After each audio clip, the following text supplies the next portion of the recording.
And we are back, as I am on my own, because Light went to make ramen. But I guess we're not waiting for ramen. The game is about to begin. Here we go. We are here in our final series of the night. It is going to be Alpha X versus Shopify Rebellion. Indeed it is. And I am just very curious how the Shopify team will go. Because we know from the interview that was played way on the beginning of this broadcast that Bian is basically he said that he knows that they can communicate well, but he believes that because they are such good players, they will have similar ideas. Kind of. If you remember, he specifically said, I hope Lambo can keep up with me. Yes, but he also said that he believes that you don't need to understand because you have the understanding of the game as, being on high level.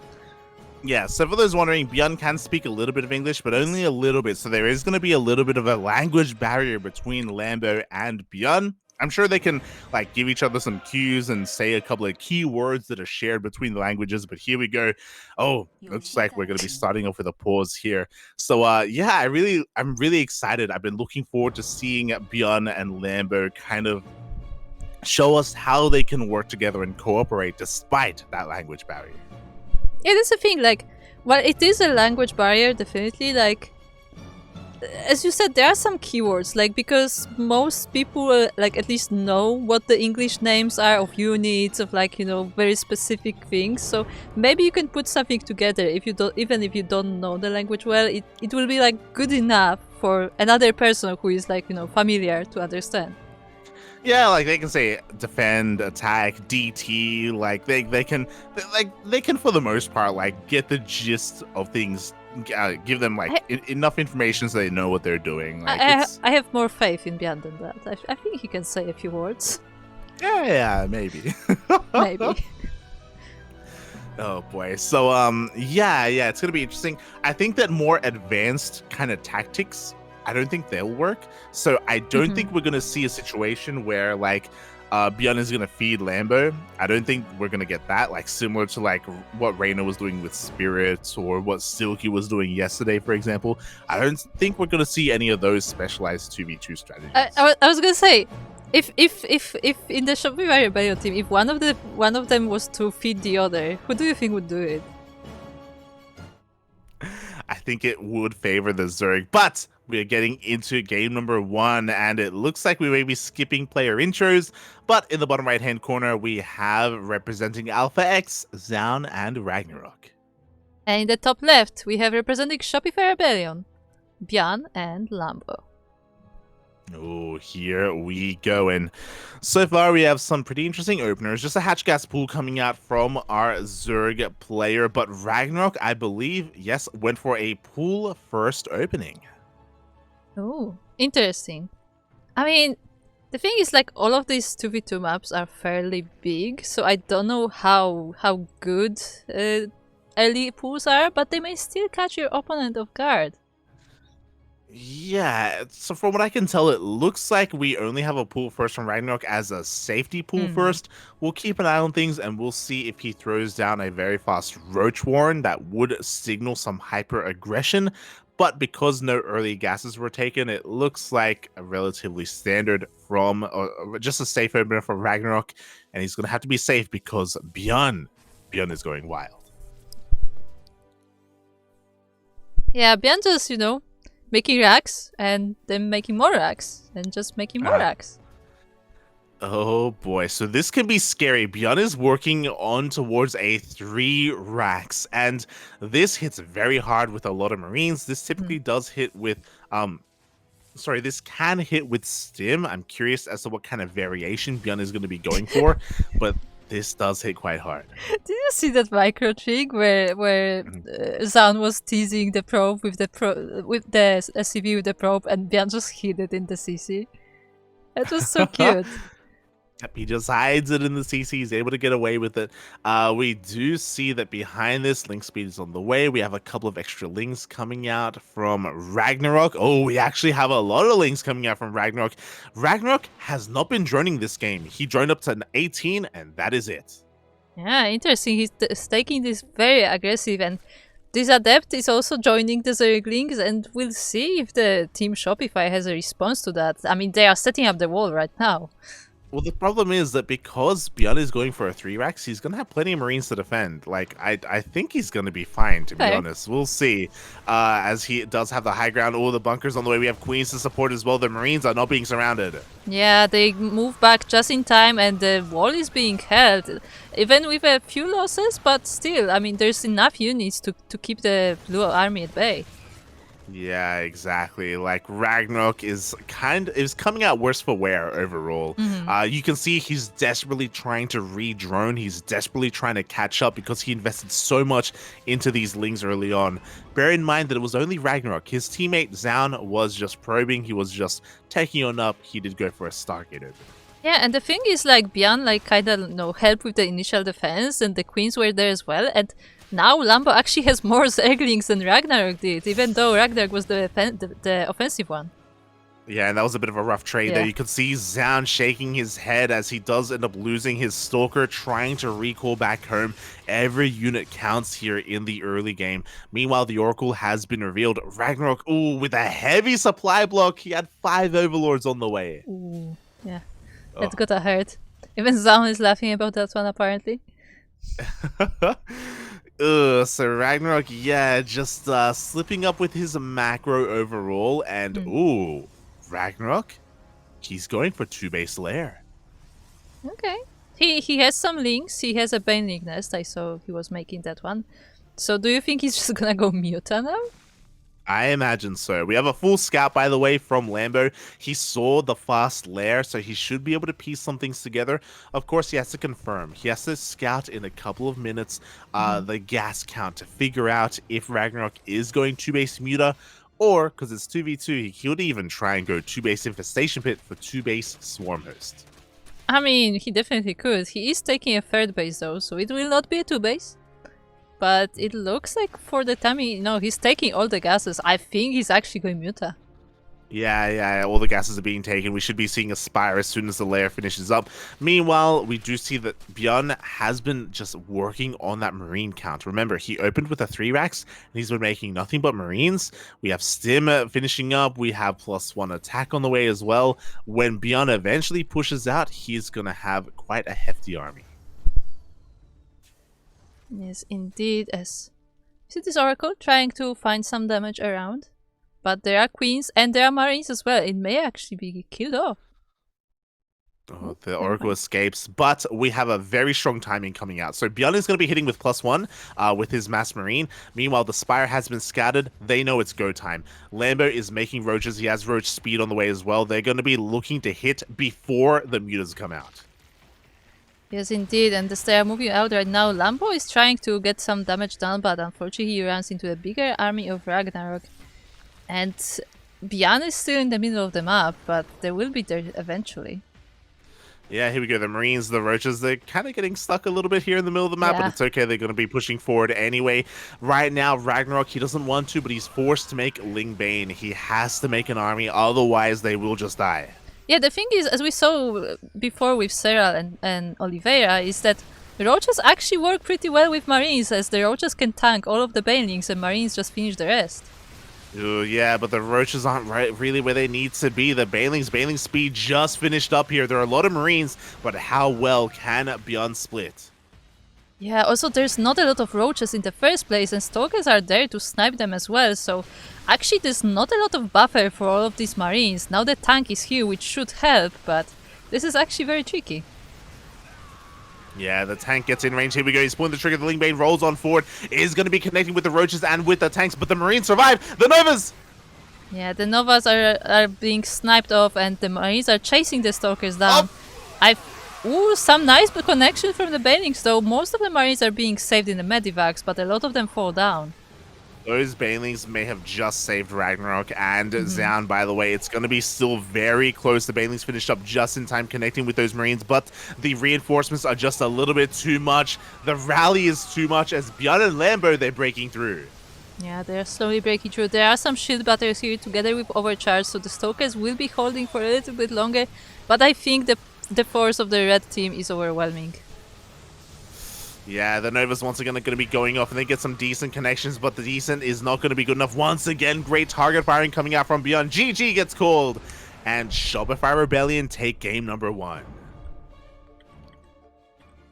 Indeed they do. A very strong first game from Shopify Rebellion. I mean, they did go for it.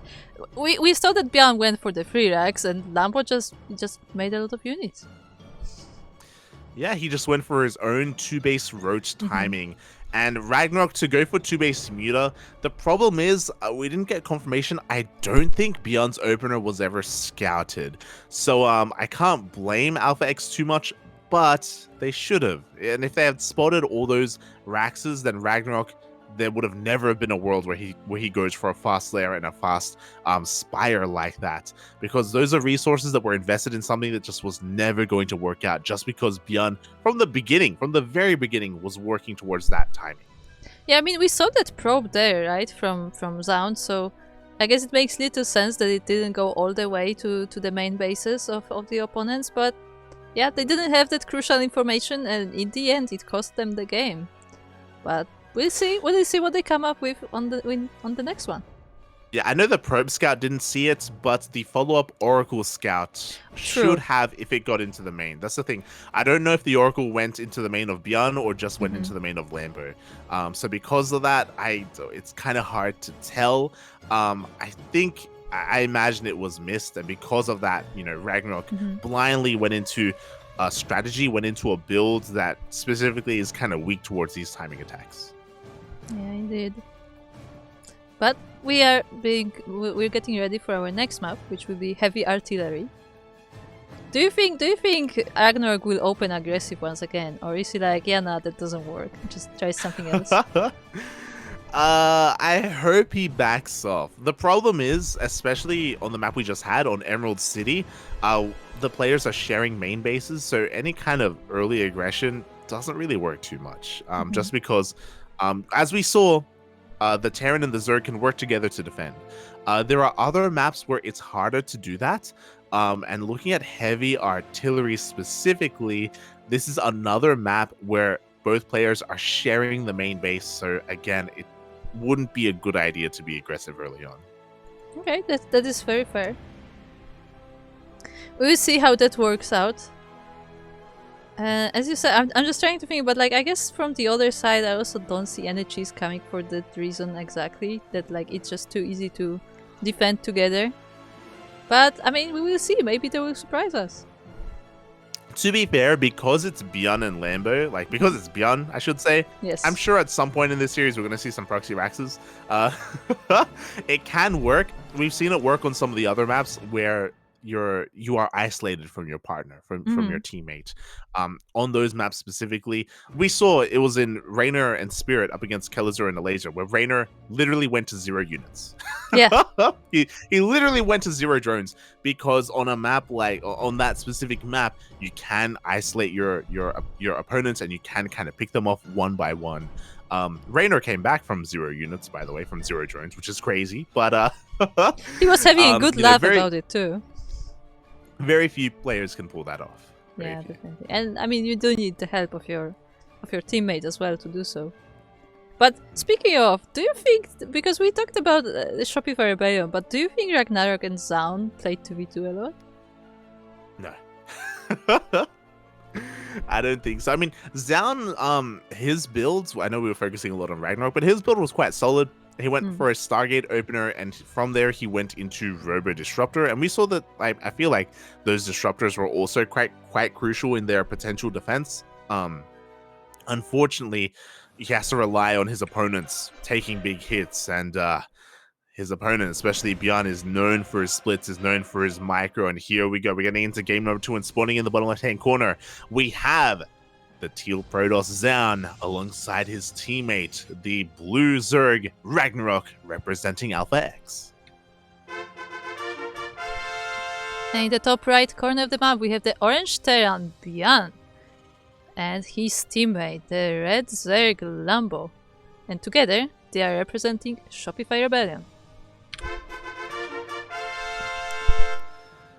Here we go. Once again, Lambo going for a hatch gas pull. Likewise, Ragnarok also goes for a hatch first. Oh my god! What happened? What were you saying? There are two hatches. Ragnarok is okay, so he's not just pulling a Raynor. Raynor went 3 hatch before pool. Ragnarok is going 3 hatch, Gas. then gas, then pool. Yeah. Just go all the way, you know. Look, This you did say that this map was defensive because the mains are together. I don't know if it's this defensive, but seeing how they're not aggressive yet, it may work out. those watching at home, this is the greediest opener that you can go for as a Zerg player, and usually this is impossible. Usually the punish is very real, very hard, and it's very difficult to get away with this. It is very map specific. We've seen it a couple of times in 1v1 at pro level play. But for Ragnarok to do this in a 2v2 is crazy. But it makes sense because he can rely on his teammate to protect him. Exactly. And this time, his teammate did scout the free racks once again from Byan. So they will have that information. And it doesn't look like the Byan is moving out quite yet, so maybe Ragnarok will just have enough time to prepare for this. Yeah, so a couple of things. Because of Byan's opener, he's skipping Reapers.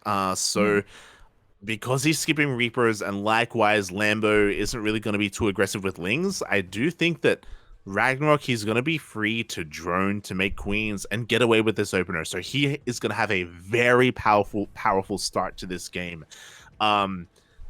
And it may be enough to, give him a good enough boost coming into the early mid game to be able to deal with these Marines. But Byan is immediately, okay, he's hunting for Overlords. I was like, is he going to go for a counterattack? That'd be crazy, but he's looking for Overlords.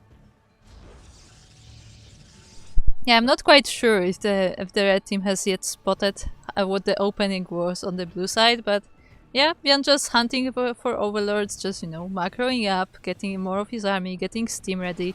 Now Lambo will be running into the blue base and he will find out just exactly what is happening.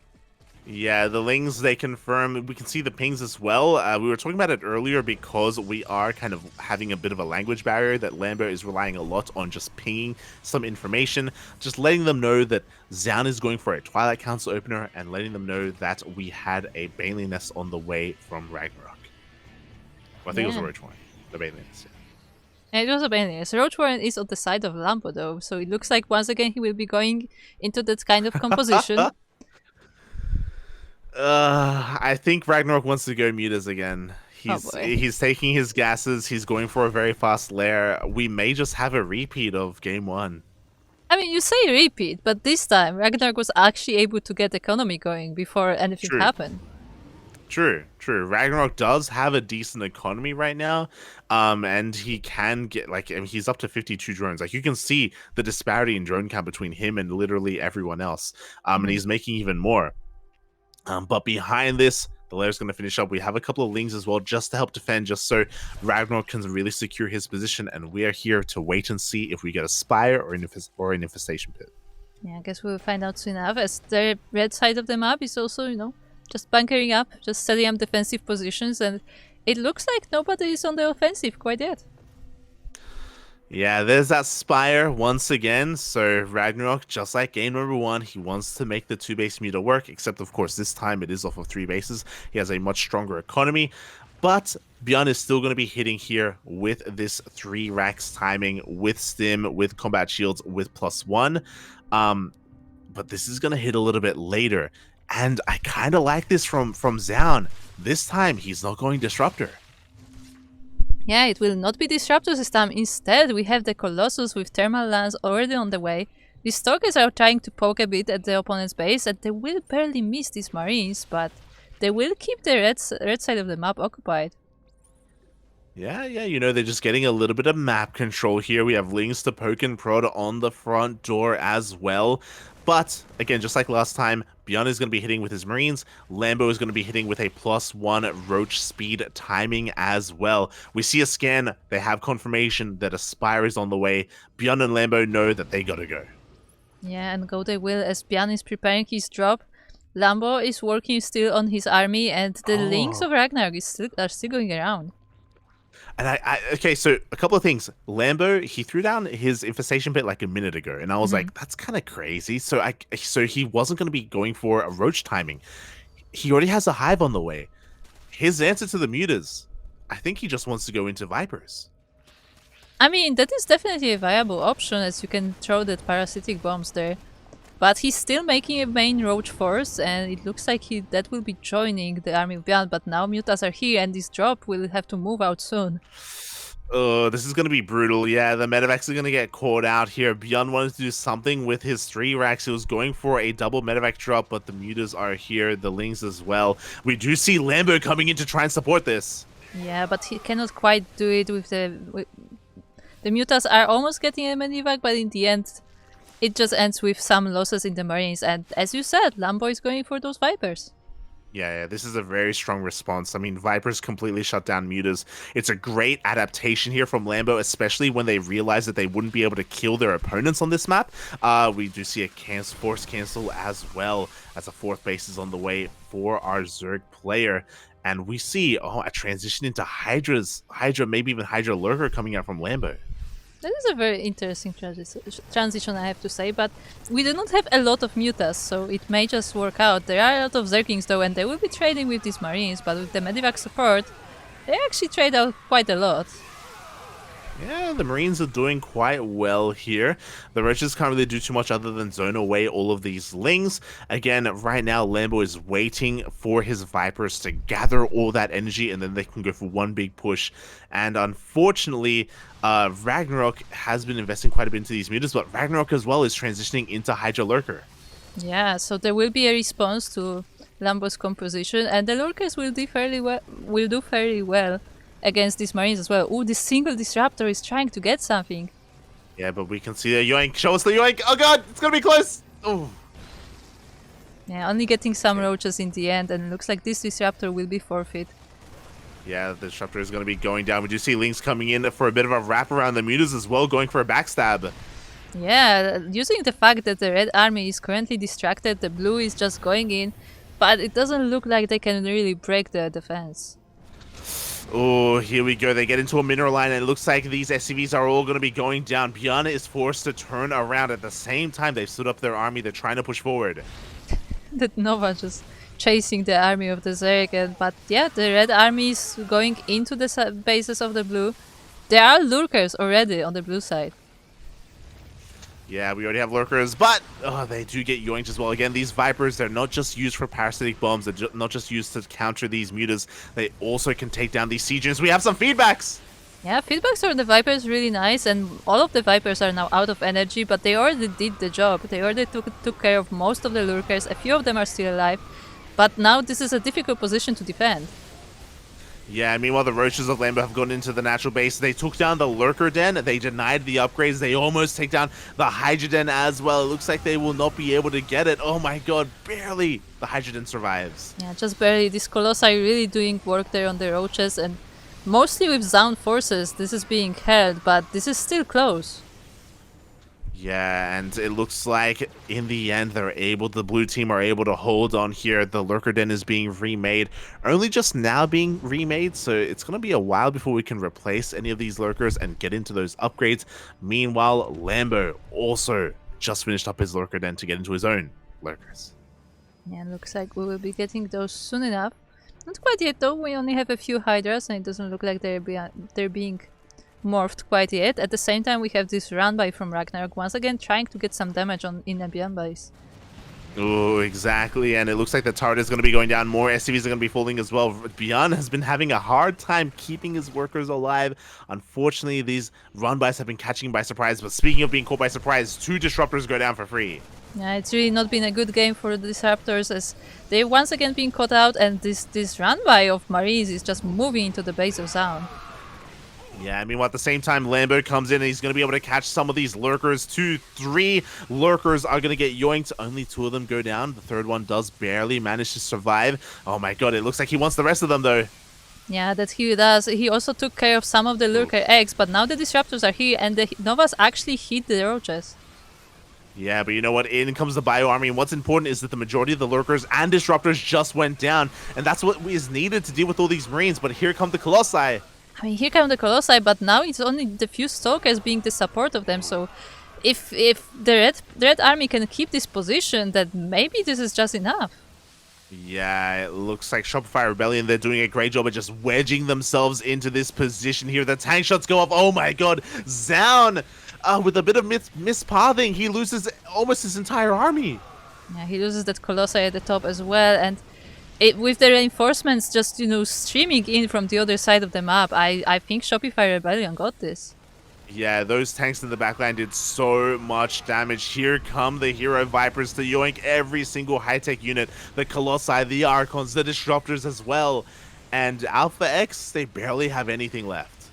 Yeah, they're still trying to defend their best, but they're losing bases at the top. They are losing the main base in the center, and GG is called. Shopify Rebellion is up 2-0. GG gets called. This time, Alpha X, it felt like they had a much better, a much stronger start to the game, definitely, but Lambo had a lot of foresight. He teched up very quickly into Hive, and we saw his Vipers just become very key units throughout this game, with their abducts, with their parasitic bombs, with how threatening they really are. Yeah, really smart of Lambo to adapt. Beyond, for the most part, did the same build, but of course he went into some drop play instead. So they both recognized that they couldn't go for that kill move for Alpha X, and they had to play a little bit differently there. And yeah, looking quite good. Yeah, looking really strong actually. And also a quick shout out to Pitfalls in the chat, as we got cute duck emotes. Ah, quack. Look at them, they're so cute. Quack, quack, quack. Beautiful, beautiful. Oh my god. So yeah, so far a very strong start here from the Shopify Rebellions, from the Rebels, as they are called. Yes. But this needs to be the start of a comeback here. Game number 3 is going to be on Golden Kingdom. You mean the Presco carpet map? Yes. Oh my god. Get your Hot Wheels racing cars out and let's vroom vroom throughout Golden Kingdom. We actually do have a Terran this time. We do have a Terran. I don't think he's gonna make Hellions, but I don't think so either. But hey, maybe. Okay, so this is a very different map. We do have shared bases, shared main bases once again. We also have shared naturals as well. So because of that, we can have some pretty defensive or pretty solid 2-base play. Expanding and taking the third is a little bit more exposed though, and it can be attacked from multiple angles. So that could come into play as well. I wouldn't be surprised if we actually see more aggressive, another kind of aggressive approach from Ragnarok. Yeah, but looks like it's time. We are now loading into our game. And spawning in the bottom left corner of Golden Kingdom, we have the light blue Protoss player, Zaun, as well as the blue Zerg, Ragnarok, both representing the Alpha X. And spawning in the top right-hand corner of Golden Kingdom, we have the orange Zerg player, Lambo, alongside his teammate, the red Terran, Bjorn, representing Shopify Rebellion.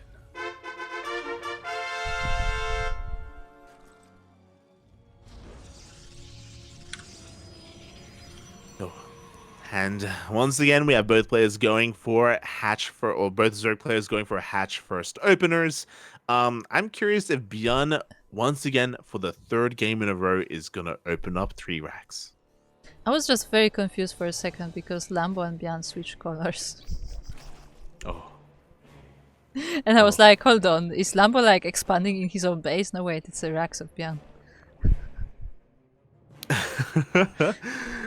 That does happen from time to time. The players, they love to play with the casters. Shake. Yeah, just keeping us on our toes, right? Making sure we're awake.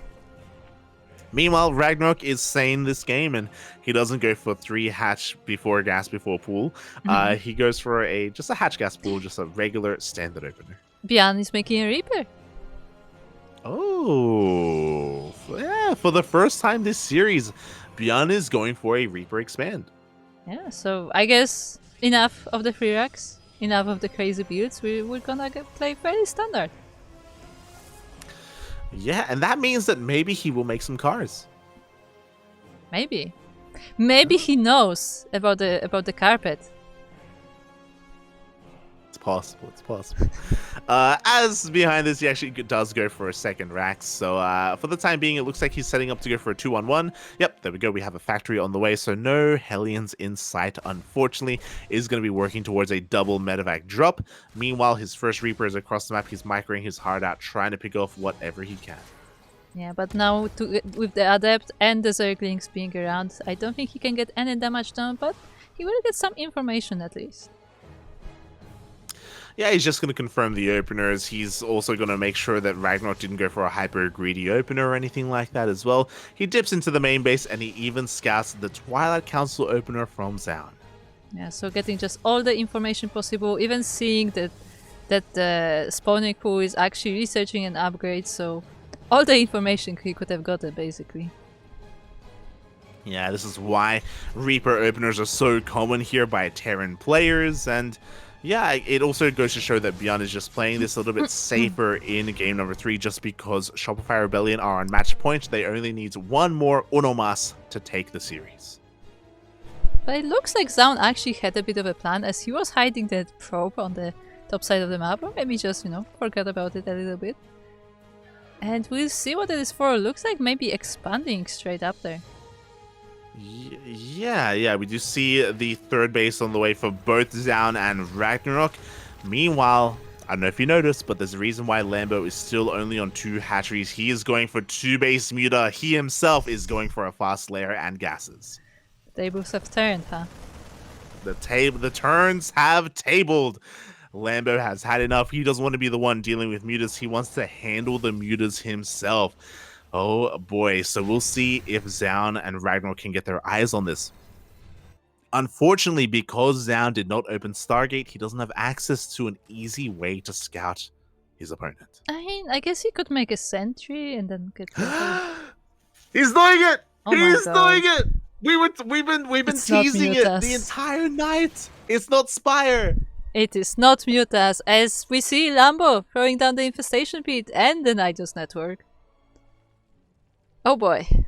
And he's playing with a Terran, so the Terran can scan. He can. Terran can scan if he needs to. Lambo is, of course, going for Nidus Swarm Host. We saw Cyril do this yesterday in his own 2v2 match with Time as his teammate. We actually saw this very same style. We saw Time going for mass drop play. Meanwhile, Cyril went for mass Nidus with Swarm Host and Locust all over the place. So Lambo and Bjorn are going to be going for their own variant of that. And here we go. The first Nidus is on the way. I mean, it is very possible that they have actually seen that game being played out, or maybe they just, decided to do it on their own. But either way, it looks like the army of the blue team is actually a bit distracted. Here we go. The Niduses have now been sounded. They have been revealed. Oh, it looks like Zaun is going to be checking this area, and it looks like he's going to be getting one of... Oh no, the transfuse keeps it alive! It's just barely, but it was also a bit body blocked, but... That means all of the attention is now on that Nidus, while another one is being currently made, but there is an entire army of Ragnarok down there. Ooh, Ragnarok is already here. We do have the Marines coming to support, but the target firing by the Queens, the medevac barely survives, and the Marines get dropped off in the main. Yeah, it looks like this is a game of barely surviving units, because once again, another army survives, taking down the Queen, and now the Marines are in the main base, while the Swarm Horse are taking down the third. Oh yeah, and here we go. They just drop over towards the third. Nice target firing there by Ragnarok. He does get a half-full medevac for his troubles. We do see the Lings going for a mass round as well. Oh, this attack from Lambo and Bjorn kind of falling on its face here. Did get a hatchery, to be fair, but they also get cleaned up. I mean, they were able to save like half of the army, I guess, which is not ideal, definitely.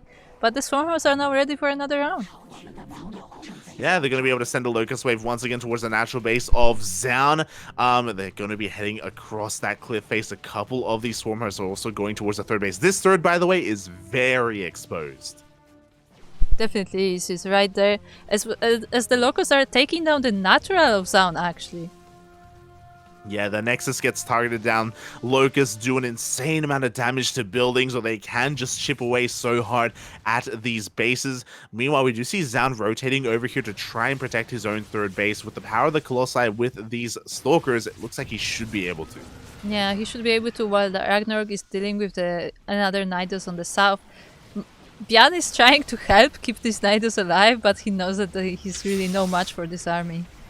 Yeah, Lambo bleeds out a lot of Swarm Hosts there. I think 4 Swarm Hosts went down in that little engagement, so don't know if that was really worth it. I mean, at least Zaun is on 2 bases, so I mean, the economy of Alpha X is kind of in shambles, but at the same time, Lambo as well isn't the most saturated on 3 bases, and now, Ragnarok and Zaun are going for a counterattack. Yeah, it's time to go. I mean, the red team had their opportunity. Now it's a chance for the blue as they're going right on top of these tanks. Yeah, 3 tanks go down immediately, and with the death of those tanks, I think that is the death of Shopify Rebellion. We are going to be having a series here. Ragnarok and Zaun push on forward. They get full surrounds on the Queens and the tanks they're pushing on through. Yeah, the moment all the tanks and all the Marines fell down, like, Byan was just so shocked on his webcam. He's like, they went in. They went through. Yeah. That was a very late siege. He didn't know where the army was. He didn't know that he had to siege. And this is not going to be a 3-0. This is not going to be a fast series. Byan is going for a bit of a drop across the map. But alas, there is enough to clean it up as well. The Niduses are being shut down. The Swarm Hosts are trying to barely survive. Yeah, the Swarm Hosts pop out, but most of them are actually still on cooldown. Now they are trying to fight back, but they're not synced up. So they're actually not enough to deal with this Protoss army.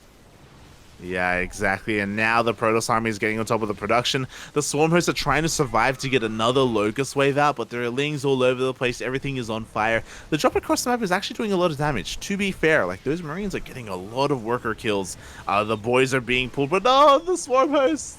Yeah, the Swarm Hosts really not having a good time here.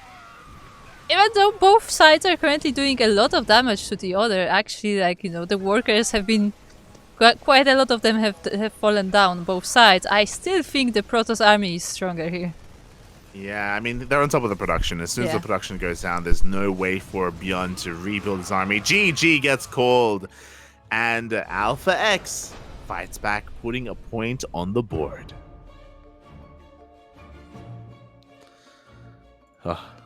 Yes, indeed. So, not a 3-0. Not a 3-0. Still match point for Shopify Rebellion, but not quite as easy of a match as they thought it would be.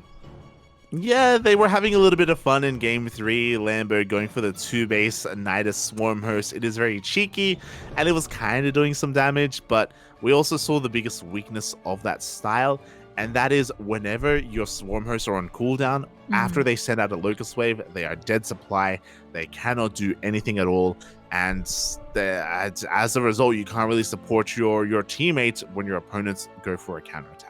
Yeah, I also feel like they focused a bit too much on the offensive. Like, after that first attack, like, it took down the base, but like it didn't do like incredible damage, and instead of like figuring out something else, they just kept at it, and like every next wave was getting less, I feel like. Yeah, I mean, they got a couple of bases, they got a couple of hatcheries and a couple of nexuses, but they didn't get a lot of drones, and they weren't trading well against the army itself. We saw that Colossus count was getting higher and higher, the Stalker count was getting higher and higher as well. Yeah, it wasn't enough to slow down Zaun, slow down Ragnarok, and keep them at home. So very well done by Alpha X for them to fight back, for them to stand strong and continue to like keep their motivation up here. I know things can look a little bit dire when they're looking down the gun of a barrel, looking down, at an 0-2 deficit, but they're starting their comeback. And we will see if they will continue that comeback as we are setting up for the map that is called Polka. Oh, yes, we are going into Polka, papi. This is a very large map, very macro-oriented. I wouldn't be surprised if either Lambo or Ragnarok go mutas. I mean, you thought the Lambo is gonna do that last game, but it turned out just went straight for Swarmhorse. Yeah, and then he died. And then he died, that is true. But I think that's the last time we're seeing Swarmhorse in this series. Probably. Unless Ragnarok is like, hold on, I'll show you how it's done. And then he just like wins with it.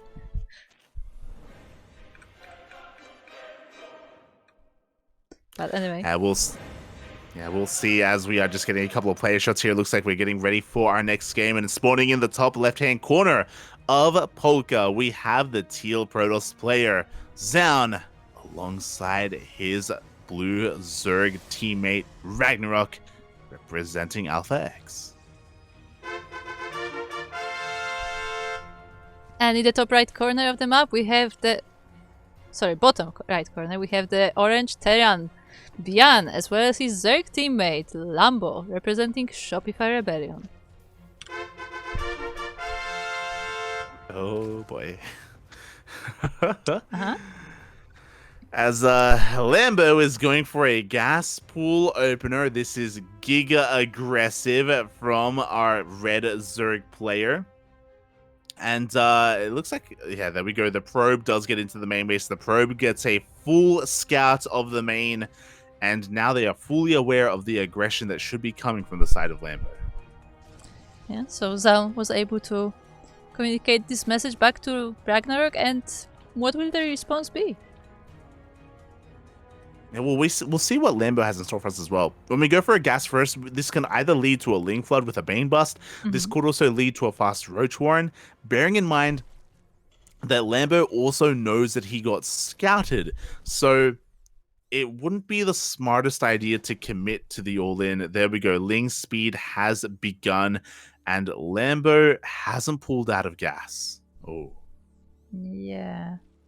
Guess we'll see what that is for. And as you said, like, he may just not commit to whatever plan he had. And also because, you know, 2v2 maps are generally a bit bigger. Like, you have a bit more time to, like, macro out of a situation. Yeah, so because he didn't pull out a gas, this usually means a Bane Bust. But we can see that Lambo, despite having plenty of gas, he hasn't thrown down a Baneling Nest. So we're getting some mixed signals here. There we go. He's transitioning. Because he has so much gas to work with, and because he knows that a Ling Flood isn't going to work, he's going to be going into 2-base Muta. You just keep wanting these mutas. Every game you say somebody's going to go Lambo muta. wants it. That's the problem, yeah. So he's going straight for that lair. He has to make something. He has to make use of this gas. We see a second gas geyser on the way as well. This wasn't the original plan for Lambo. I don't think it was. It's just kind of how he's pivoting and trying to transition from the opener. Well, we'll find out if that works for him, as... Oh, I had a bit of a stream lag. As it looks like Zaun is going for Blink. So he may be able to, you know, just be right there for those mutas. Yeah, you know, Blink is definitely not a bad thing to do. We see the Lings of Lambo trying to dip on in, trying to find some kind of damage, but no, the positioning of both Ragnarok and Zaun is just too damn good. Meanwhile, Lambo, the lair has finished, and yep, there is the Spire. Right. He made cars. He did. But this is wrong map. He went for the 1-1-1 opener, so as Lambo is going for his 2-base mutas, he needs Bjorn to apply some pressure, and he needs Bjorn to keep their opponents back at home. Yeah, it looks like that is exactly what Bjorn is doing so far. He has some links running around on the blue side of the map, and those Hellions will keep them in check. But, I mean, only for so long. Oh, exactly, as we are going to be getting a little bit of a pause here. Hopefully nothing too serious. Maybe a little bit of latency from our players. Hopefully it gets resolved, as we are going to be just taking a step back and chilling. But yeah, it's a really interesting turn of events. To be fair, even though Lambo, I don't know if he really wanted to go into 2-base Muta, this is a really good map for it. This isn't, if you remember, Raynor also went for 2-base Muta on Polka. Okay, I can definitely see that happen. But we'll see if that works out for Lambo. Or if he's gonna just, you know, meet the Stalkers. Yeah, so... go on. No, I'm just thinking what Bjorn's role will be in all of this. Yeah, for the time being, it looks like he's just playing bio. We see the Banshees on the way across the map. The unpause has happened. It looks like any issues have been resolved here. And again, because this map is so large, the mutas, they aren't really necessarily, they don't have to deal too much damage. They're just designed to get map control here so that Lambo can get into a longer game. We already have a third hatchery on the way. We are going to be macroing out of this. Yeah, and look at that. It looks like Ragnarok also having the same idea and also going for a Spire. Now, again, this is the map best suited for Spire play. We see the Overseer going into the main base, and it looks like everything has been scouted. The gases have been confirmed, and Ragnarok, as well as Zaun, should be fully aware that mutas are coming. Oh. They should be, but first it is the Banshee that is coming, and all of the Stalkers are actually moving out exactly the same moment. So it's only the Queens to defend, but with that rally, oof. Yeah, this is a very deadly timing right now. Again, Lambo is at his weakest because he invested everything into nothing but mutas. Meanwhile, the Banshees across the map didn't do any damage at all, and it looks like the game may be over before it began. Yeah, Lambo is supply block as well. He cannot make anything. Yeah, he can't make anything right now. Just Ling, Muta, and a handful of bio units here to defend. We do have a tank on the high ground, but the CC is being targeted down. It will just barely survive. But Alpha X, they can just rotate over towards the natural of Lambo. Yeah, that's exactly what they will do. There are still a lot of Stalkers left. There are still more Lings streaming in, and Ragnarok is also busy with his transition into Mutas. Yeah, exactly. Like, if you go 2-base Muta, you are very vulnerable to certain timing attacks, and that's exactly what has happened. Again, the job of Beyond was to try and keep their opponents back at home, but unfortunately wasn't able to do so. The hatchery is going to be going down, and now Lambo is knocked down to 1 base. Yeah, and that was not just the hatchery, but it was the lair, so it's pretty bad for Lambo to lose that one. And it looks like that will be enough for the blue team for the time being, but I mean, Ragnarok is ramping up his army. Yeah, right now, Lambo and Beyond, they're not completely out of it yet. We do have a lot of mutas, as we can see. So Lambo is going to be rushing across the map here to try and deal some counter damage. Unfortunately, Ragnarok is also going into mutas, and Ragnarok should have spores. We'll see if they're in position. No. Yeah, we'll find out. And I think most of his mutas have just popped as well. So they should be able to be here for defense, together with the Stalkers for support. Yeah, the mutas, the Stalkers, the Queens as well. There's just a little bit too much for these mutas of Lambo to do any damage. We do see he's going to be joining forces here with Beyond. This does feel pretty all-in, pretty committed. We have to try and end the game with what we have. But look at how many Blink Stalkers there are. Yeah, so many Stalkers, they got right on top of the tank. And now it's just the Marines versus this whole army. The mutas of Ragnarok do fall down, though. Yeah, the muta count does get reset for Ragnarok, but Beyond also lost his entire ground army. Lambo lost a lot of mutas as well, so he doesn't have too much staying power. And we can see Lambo's all in. Like, he's on 1 base. He's double expanding, but he's on 21 drones. Yeah, that supply block during the attack definitely did not help with that either. And yeah, the blue army overall looking pretty strong and keeping a lot of their army, even if the muta cannon itself was reset. And it actually looks like Ragnarok may be switching into Corruptors. Yeah, Corruptors are a great way to shut down mutas, and if that's all that Lambo has, then it's a great way to just keep one of your opponents just completely down. Oh my god, Ragnarok is even going for a ninja base. I mean, might as well, right?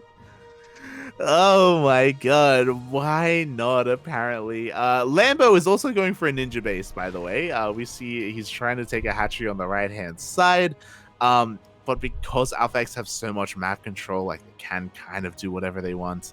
Oh boy, I feel like right now Beyond has to try to find a way to come back, and he goes for a triple drop. Oh, and he actually finds a nice position there. It's just denying all of the mining here, and with the tanks already set up, it will be hard to approach this, but there are still mutas left over. Oh, there are mutas left over. There's plenty of Lingbane on the ground as well. At the same time, the Stalker army has found the remaining forces of Beyond and Lambo as they try to slim on forward, but they are slowly being chipped away, and now Ragnarok can come to support. Yeah, Ragnarok will surround this army, and now the Stalkers can deal with the mutas. And even nice connections with the Banelings. This tank will not be able to save it, and GG is called. GG, well played. Alpha X with the killer instinct. They did scout and confirm the 2-base muta of Lambo. They went for a very powerful timing attack before or when Shopify Rebellion were the most vulnerable, and we saw how things ended there. They got 2 hatcheries. They got the natural of Bjorn as well. Very, very nice timing attack there. Nicely done, and with that we are actually tied 2-2. So it will be another full 5-game series that we're having today. Oh, exactly. We have gone all the way to the ace match. This is it. This is the final game available here. And personally, I hope that Lambo stops going 2-base lair. I mean, it was going better for him before, wasn't it? It was. It felt like they wanted to get. It felt like Shopify Rebellion wanted to get like an early, like an easy cheeky win because they had a lead. But doing that 2 games in a row now, they're being punished for it. Now we are up against the wall. Now we are in the ace match, and we have to be taking this a little bit more seriously. We have to try and approach this in a bit of a different manner, and this can go either way. Yeah, it definitely can. As we said, this is the last game, and we will be loading into the Catalyst. By the way, every time I see the name, I'm thinking of Catalyst. Yeah, I understand. Yeah. F's in the chat for Catalyst, one of the older maps that was around for a very long time. A bit of a different color scheme, but was a very loved map for its time. Was and there was also a meme about around like in the mappers community where I think Catalyst was also -0 map, and he would like submit it again but like turn 90 degrees or something. I think he did that once. Yeah. Shaking my head. Oh boy, was it Catalyst which was Blue Shift? It was like Blue Shift, but like. Yeah, I think that's actually what I mean. I think someone called Catalyst. I mean, Blue Shift the Catalyst, but like turned. Something like that. Yeah, just with a bit of a different color palette, and a bit of a different angle as well. I do remember that. But Catalyst is another one of the newer maps here. Isn't a part of the ladder map pool, and yeah, this is one of the maps that has a pocket base. Not bad for 2-base lair. Oh no. But I hope they don't go for it. Hope not. It's gonna be 2-base muta versus 2-base muta. Just to, properly finish this series. We'll see as we are going to be loading on into game number 5, the ace match. And in the bottom right-hand corner, we have the teal Protoss player, Zen, alongside his teammate, the blue Zerg player, Ragnarok. Together, they are Alpha X. In the top left corner of Catalyst, we have the red Terran, Bjorn, together with his orange Zerg teammate, Lambo, representing Shopify Rebellion. Okay, and for the time being, thank God, we have hatch gas pools from both players. No early gas shenanigans, no early gas nonsense, just standard openers. I guess with the, the pocket base being there, they are feeling a bit more secure and going for some more standard play. So we do see some harassment from Zaun around here, almost getting to the CV. Yeah, just being a little bit annoying. He's forcing some lost mine time out of Bjorn, just forcing an extra SCV, just has to chase and try and hunt down this probe. As Bjorn, I'm feeling a 3 racks again. Yeah, it's very possible, definitely, but it looks like this time, if that is the case, it will be scouted. Because Zaun's still keeping his probe on that side of the map. Yeah, here we go. As the Raxes are finishing up, the add-ons are on the way as well. This is very greedy from Bjorn, by the way. This is Reactor first, which means there's no Marine, and there's also no Reaper to scout. And also double gas.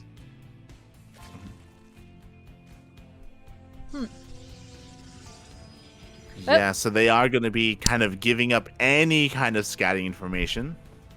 I mean, I guess with a strong build, the scouting won't matter as much. And I mean, as we saw, like we haven't gotten anything particularly cheesy. I guess in the first game, Ragnarok was a bit aggressive, but in general, like we haven't seen any very cheesy games in this series. So I guess they felt confident enough to do so. Oh yeah. Behind this, of course, we are transitioning into a greedy 2-on-1 from Bjorn, so he's going to be going for that double medevac drop once again. We've seen him kind of throw this in as an opener time and time again throughout this series.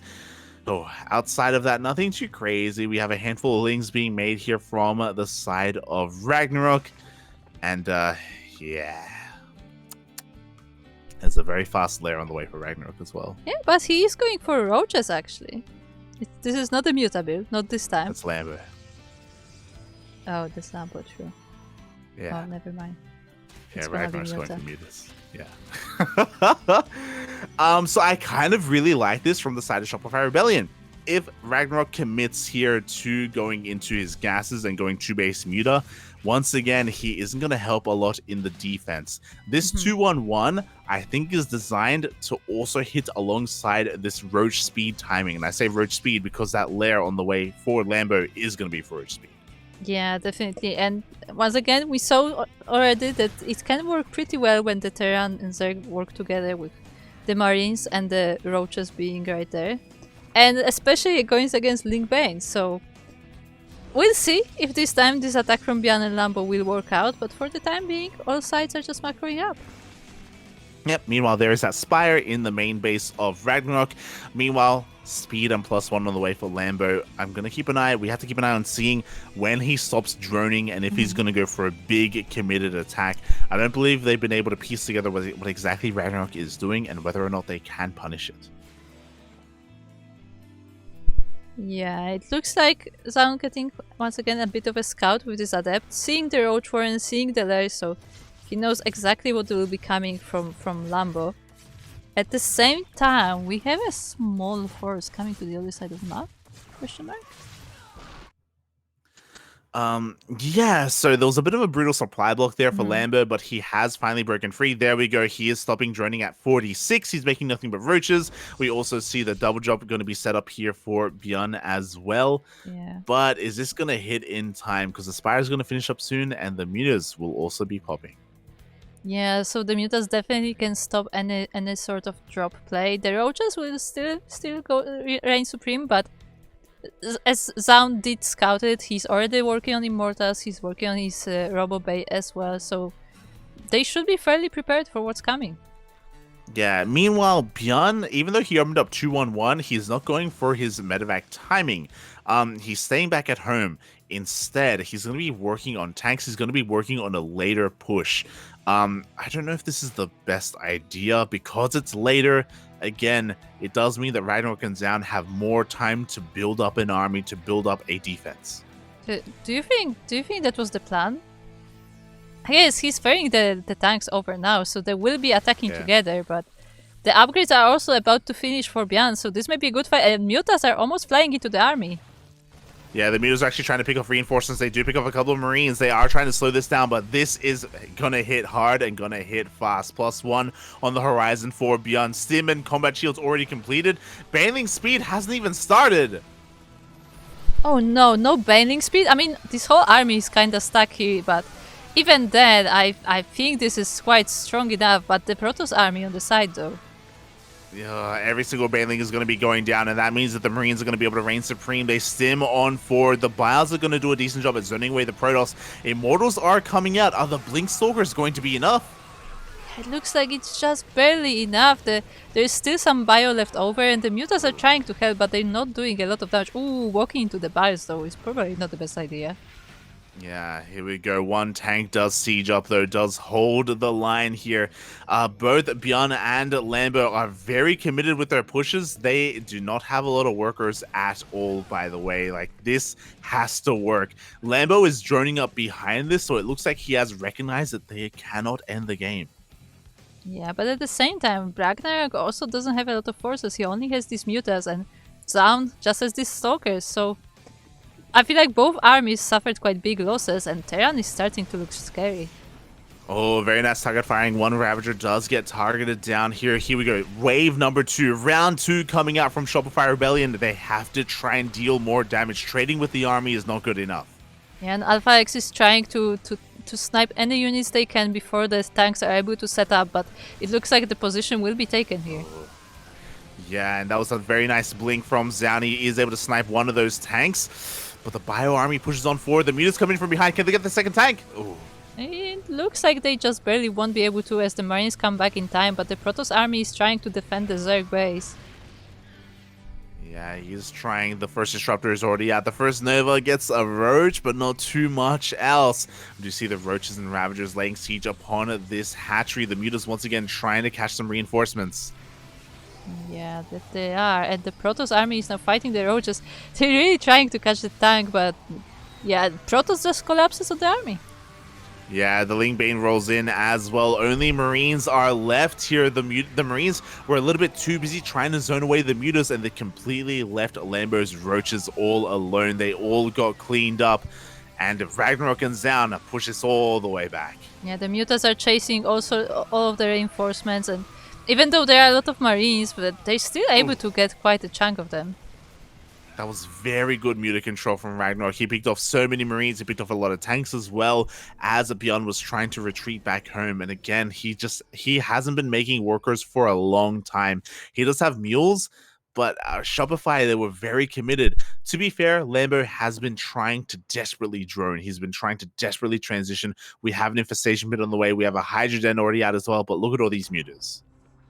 Vipers are on the way, so they may be able to help a bit, but the Mutas will be bothering Lambo for quite a while here, even with the Marines being around. Yeah, the Marines, they're just not in high enough number. I don't think there are enough Hydras either. Lambo is going to be losing his forward base, or it is under threat. Oh my god, that's a lot of gateway units. Yeah, the Chargers are now here, so the Hydras won't be able to approach the Mutas either, and I think this is a strong position for the blue team. Yeah, they have the momentum right now. Again, earlier, Beyond and Lambo, they had to make their push work, and because they didn't, the counterattack is going to be insane from Alpha X. Vipers are gathering energy, but they need a little bit more time. Ooh, the Mutas sniping another tank, really trying hard to get in there, but there's not a lot of them left, but there is still Protoss army. That was a very clutch yoink, by the way. The Purification Novas were about to connect, and both Disruptors just went down. Despite that, despite the Disruptors going down, yeah, it looks like Beyond and Lambo have enough to force this back. Yeah, I feel like it's part of because Ragnarok doesn't actually have a lot of army. Like, his army is mostly these Mutas, so once the Mutas are down and damaged, like, there is not much left to support the Protoss. Yeah, but he's continuing to make nothing but Mutas. He's catching more Marines here and there wherever he can. Behind this, Zaun is on 4 bases, so is Ragnarok. They're just getting further and further ahead economically. Lambo and Beyond, they need to do more than just defend, but they take another Nova to the face. Yeah, a few more Hydras falling down, and another base will probably be denied. Yeah, it killed even. Yeah, that was a kill and not a cancel. Oh my god. Again, these Mutas have just been doing so much for Ragnarok. He's been making nothing but Mutas, but it's been okay because he's gotten so much of that value. But here we go. Ooh, the Marines do catch some of them. Yeah, a few of the Mutas will fall down, and Lambo is here to join the army as well, so now the blue team has to play really careful, but Protoss will be joining the front as well. Yeah, you got to be careful regarding those zoning disruptors. The disruptors have been rebuilt. Oh, there's only one disruptor actually for Zaun, and it gets yoinked. Yeah, it gets yoinked straight into the Terran army, and the Mutas actually great splitting from Ragnarok.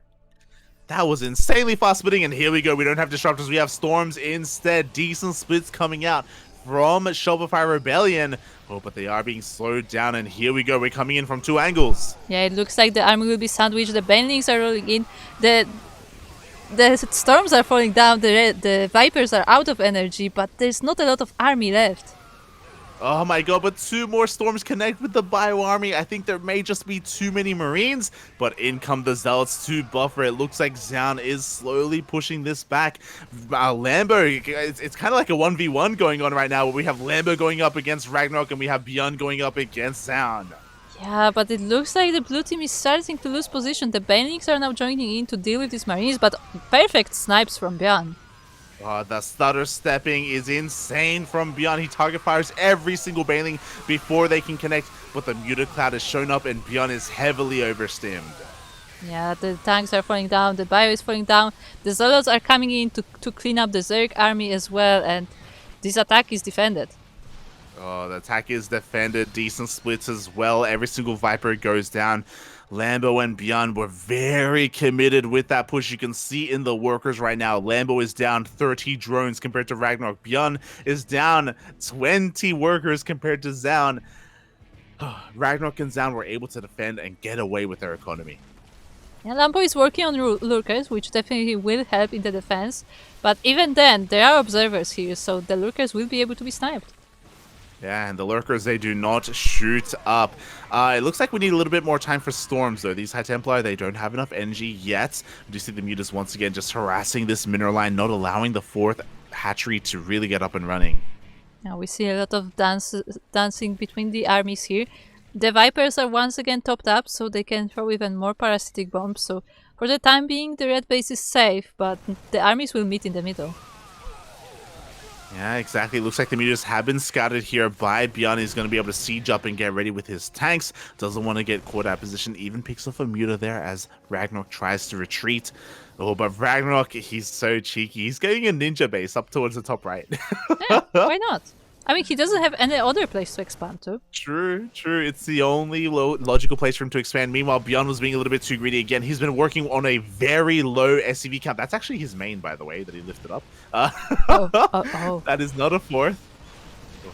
Yeah, these Mutas are in a bit of a trouble as the Vipers are here together with the Thors and the Marines, as well as Lambo is setting up in the middle of the map. Yeah, you could definitely argue that Lambo and Beyond, even though they have smaller armies, they have a very high quality army. But the storms do force a pickup there. The Vipers are moving on forward again. The parasitic bombs do force a lot of micro out of Ragnarok, and we have the lurkers, we have the tanks. Oh, they have to be They're careful. unsieged.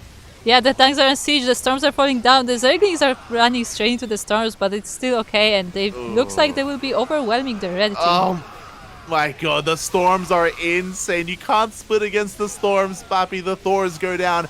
Everything is going down here. The Ling, Bane, High Templar just overrunning everything on the ground. The Vipers are doing what they can, but they're also being sniped.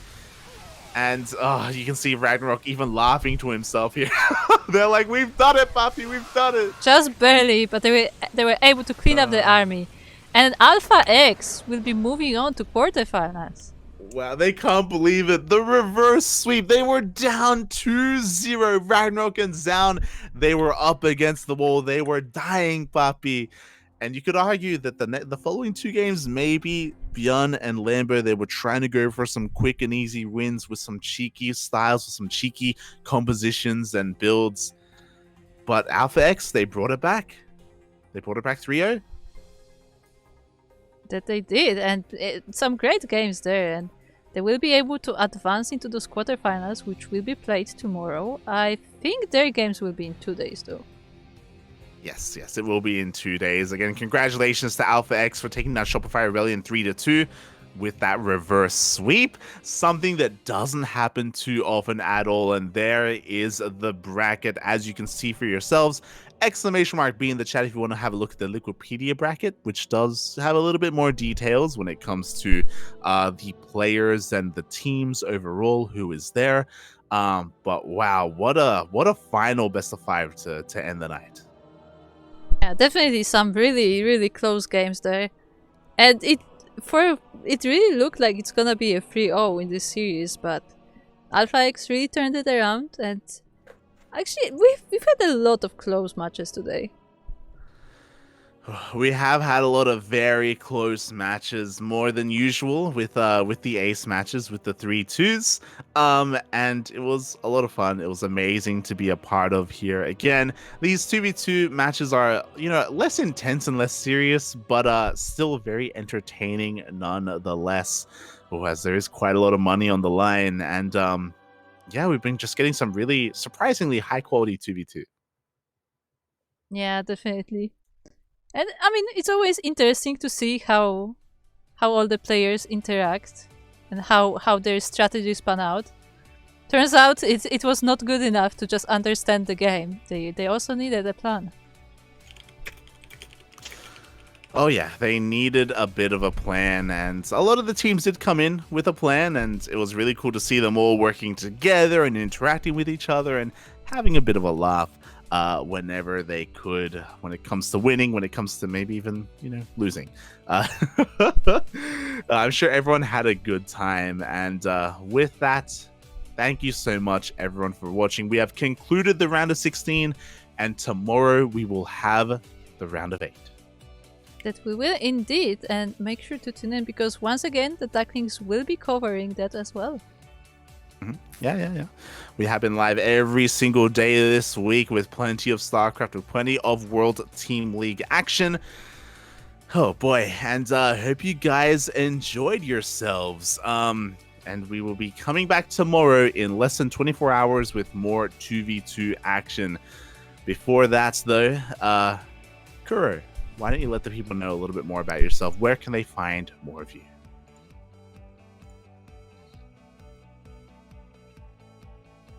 You can find my voice trying not to die. You can find me at Twitch TV/16squadsanseki, where I stream mostly non-StarCraft games, but maybe I will play ladder every now and then, who knows. And other than on Twitter at 16squads. But if you just want to follow the StarCraft related things that I'm doing, then follow the CranKy Ducklings, because this is where my work goes. But if you want to watch Light, where would we go? You can follow me at light_VIP on Twitch and Twitter. I do stream throughout the week. I was actually streaming earlier today as well. Just some ladder streams if you're interested in that sort of thing. If you want to hang out on a more individual basis. But if you only want some of our StarCraft casting, then follow us here on the CranKy Ducklings. We're on Twitter, we're on Facebook, we are on Instagram. We have a YouTube channel, !YouTube in the chat, !socials in the chat for links to all of our stuff, all of our medias. And thank you so much for all the support. You can support us on Patreon as well if you wish. We do have a couple of goals set up there if you want to support us, or even subscribing on Twitch. All of it helps, as all the money that we make here does go towards our team, as we also have a pro team at the competitive level. So thank you so much for watching, everyone. Thank you so much for the support. We'll see you guys tomorrow. Until then, it is 5 a.m. here. It's time to go to bed. Yes, everybody send your energy to Light, because he has been casting this tournament for a long time now.